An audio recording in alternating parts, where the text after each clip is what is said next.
At this moment, you could be anywhere, doing anything. Instead, you sit alone before a screen.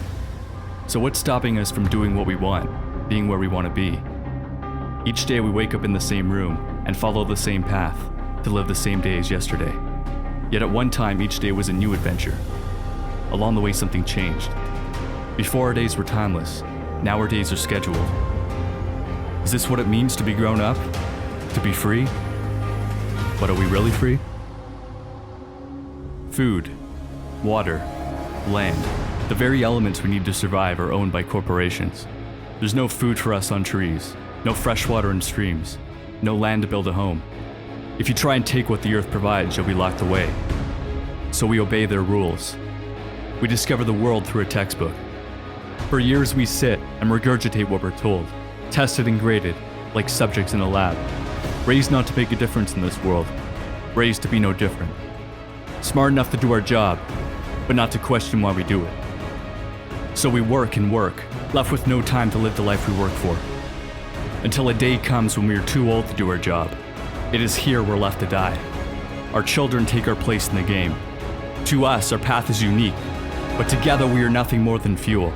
The fuel that powers the elite who hide behind the logos of corporations. This is their world, and their most valuable resource is not in the ground. It is us. We build their cities. We run their machines.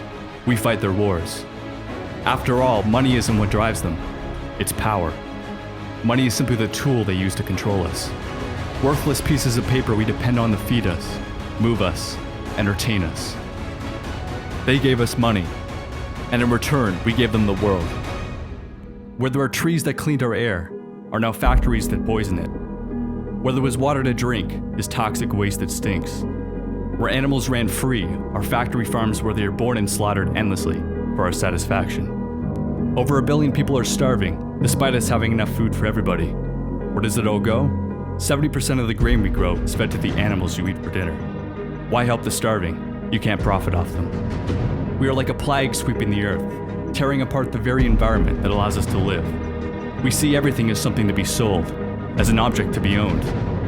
But what happens when we have polluted the last river, poisoned the last breath of air, have no oil for the trucks that bring us our food?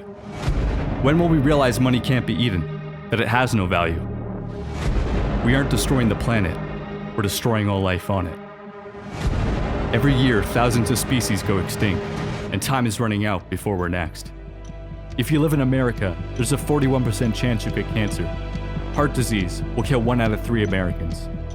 We take prescription drugs to deal with these problems, but medical care is the 3rd leading cause of death, behind cancer and heart disease. We're told everything can be solved by throwing money at scientists so they can discover a pill to make our problems go away. But the drug companies and cancer societies rely on our suffering to make a profit. We think we're running for a cure, but really we're running away from the cause. Our body is a product of what we consume, and the food we eat is designed purely for profit. We fill ourselves with toxic chemicals, the bodies of animals infested with drugs and diseases. But we don't see this. The small group of corporations that own the media don't want us to. Surrounding us with a fantasy we're told is reality. It's funny to think humans once thought the Earth was the center of the universe. But then again, now we see ourselves as the center of the planet. We point to our technology and say we're the smartest. But do our computers, cars, and factories really illustrate how intelligent we are? Or do they show how lazy we become? We put this civilized mask on, but when you strip that away, what are we? How quickly we forget only within the past 100 years did we allow women to vote, allow blacks to live as equals. We act as if we're all-knowing beings, yet there's much we fail to see. We walk down the street ignoring the little things, the eyes who stare, the stories they share, seeing everything as a background to me.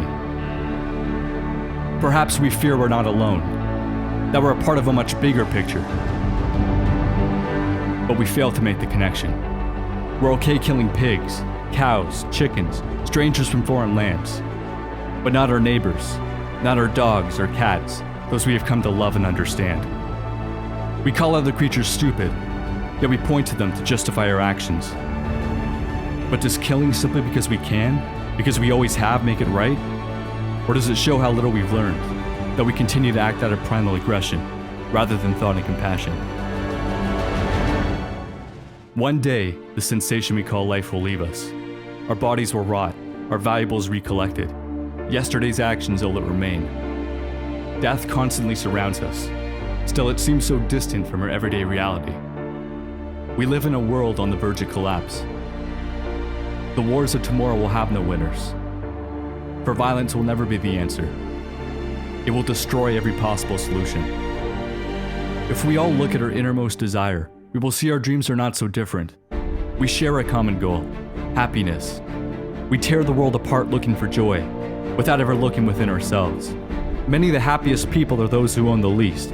But are we really so happy with our iPhones, our big houses, our fancy cars?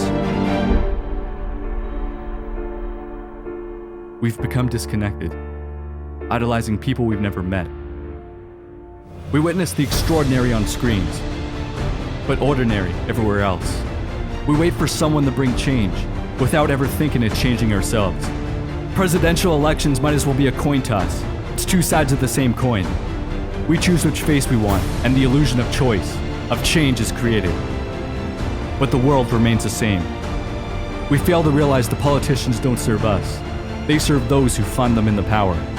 We need leaders, not politicians. But in this world of followers, we have forgotten to lead ourselves. Stop waiting for change, and be the change you want to see. We didn't get to this point by sitting on our asses.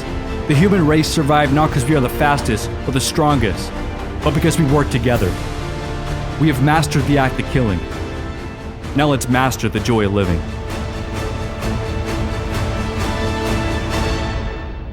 This isn't about saving the planet. The planet will be here, whether we are or not. Earth has been around for billions of years. Each of us will be lucky to last 80. We are a flash in time, but our impact is forever. I often wish I lived in an age before computers, when we didn't have screens to distract us. But I realize there's one reason why this is the only time I want to be alive. Because here today we have an opportunity we never had before. The internet gives us the power to share a message and unite millions around the world. While we still can, we must use our screens to bring us closer together rather than farther apart. For better or worse, our generation will determine the future of life on this planet. We can either continue to serve this system of destruction until no memory of our existence remains, or we can wake up, realize we aren't evolving upwards, but rather falling down. We just have screens in our faces so we don't see where we're heading. This present moment is what every step, every breath, and every death has led to.